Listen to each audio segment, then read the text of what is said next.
ছেলে আর বৌমাকে নিয়ে সকাল সকাল বেরিয়ে পড়লাম। কোথায় আসলাম জানো? যাদবপুর রাম ঠাকুর আশ্রমে, যেটা কৈবল্য ধাম বলা হয়। তাই এখানে এসেছি আমরা একটা বিশেষ কাজে, যেটা আমরা বড় ভিডিওতে বলেছি আমি।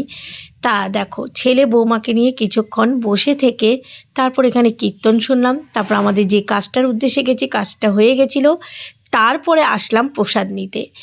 এখানে কুপন হচ্ছে খাবারের 60 টাকা, কিন্তু আমাদের কুপন কাটতে হয়নি।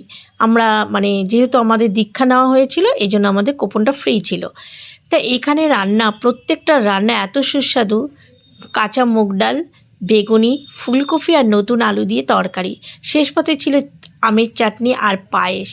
আর বললাম না, বড় বড় রেস্টুরেন্ট, হোটেল হার মেনে যাবে। বাড়িতে যতই তুমি তেল মশলা সুস্বাদু করে রান্না করো, এই স্বাদ অতুলনীয়। আমার ছেলের থালা পুরো পরিষ্কার। দারুণ খেলাম, মনে হয় অমৃত খেলাম। আর এই যে আমার গুরুদেবের আশ্রম, এই আমার গুরুদেব।